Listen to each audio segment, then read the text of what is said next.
This channel does not promote any violence, harmful, or illegal activities. All content provided by this channel is meant for an educational and information purpose only. ছত্তিশগড়ের বিজাপুরের জঙ্গল আর সেখানে সেনাবাহিনীর জওয়ানের সঙ্গে মাওবাদী জঙ্গিদের গুলির লড়াই আর সেই গুলির লড়াইয়ে 12 জন মাওবাদী জঙ্গি খতম হয়েছেন যেমনটা আমরা জানতে পাচ্ছি। তবে দুজন সেনা জওয়ান তারাও কিন্তু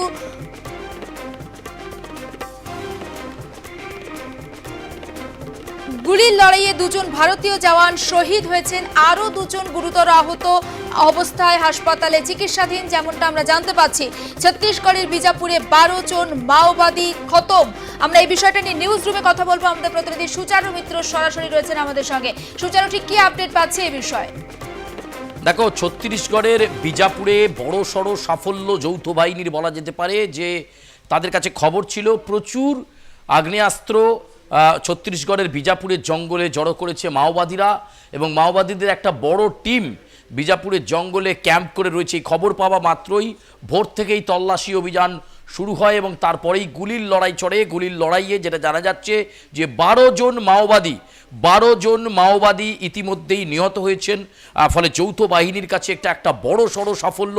তবে এই গুলির লড়াইয়ে দুঃখের বিষয়, 2 ভারতীয় সেনা জওয়ান তারাও কিন্তু শহীদ হয়েছেন এবং আরও 2 জন গুরুতর আহত অবস্থায় হাসপাতালে ভর্তি রয়েছেন। এই খবর খানিকটা আগে, কয়েক ঘন্টা আগে প্রকাশ্যে আসে এবং মাওবাদীদেরকে একেবারে ঘিরে ফেলে যৌথ বাহিনী। এবং এই ছত্তিশগড়ের বিজাপুরের যে জঙ্গল, সেই জঙ্গল কিন্তু ডেন ফরেস্ট নামে পরিচিত, অর্থাৎ প্রচুর ঘন জঙ্গল রয়েছে। মাওবাদীরা আন্দাজ করতেই পারেননি যে যৌথ বাহিনী তাদেরকে ঘিরে ফেলেছে। এরপর তারা ঠিক যখন বুঝে ওঠে তখন একেবারে ব্ল্যাঙ্ক ফায়ার আসতে শুরু করে। সঙ্গে সঙ্গে তারা জঙ্গলের মধ্যে রাইফেল নিয়ে লড়াই শুরু করে যৌথ বাহিনীর সঙ্গে। কিন্তু ততক্ষণে যৌথ বাহিনী তার শক্তি প্রদর্শন করে গোটা জঙ্গল ঘিরে ফেলেছে। ফলে মাওবাদীরা সেখান থেকে পালিয়ে যাওয়ার পথ পাননি এবং অবশেষে গুলির সামনে পড়তে হয় তাদের। এবং এই ঘটনায় 12 জন মাওবাদীর মৃত্যু হয়েছে বলে জানা যাচ্ছে। 2 জন ভারতীয় সেনা এই গুলির লড়াইয়ে নিহত হয়েছেন এবং 2 জন গুরুতর আহত অবস্থায় একেবারে হাসপাতালে মৃত্যুর সঙ্গে পাঞ্জা লড়ছেন, কথা বলা যায়। একেবারে একটি বিশেষ সোর্স মারফত যৌথ বাহিনীর কাছে এই খবর পৌঁছেছিল।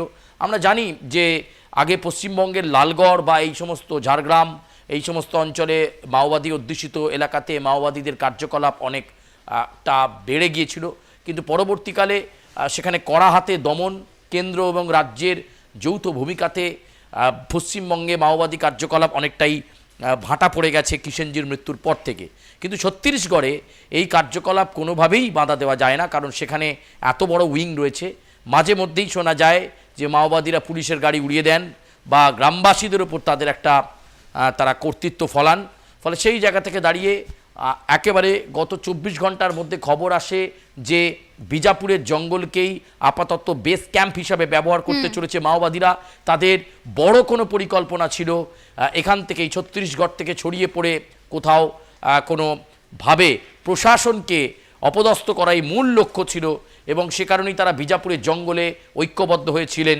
এবং একেবারে পুলিশের কাছে এবং সেই সঙ্গে যৌথ বাহিনীর কাছে খবর আসা মাত্রই যৌথ বাহিনী নেমে পড়ে এবং কেন্দ্রীয় বাহিনীর জওয়ানরা তারা প্রথমে এই বিজাপুরের জঙ্গলকে ঘিরে ফেলার পর তারা ধীরে ধীরে জঙ্গলের ভেতর প্রবেশ করে। কয়েক কিলোমিটার যাওয়ার পরেই দেখা যায় যে সেই ক্যাম্প তারা লক্ষ্য করেন এবং ক্যাম্প লক্ষ্য করার পরেই একেবারে কোনো কথা ছাড়াই একেবারে তারা গুলি চালনার দিকে এগোতে থাকে।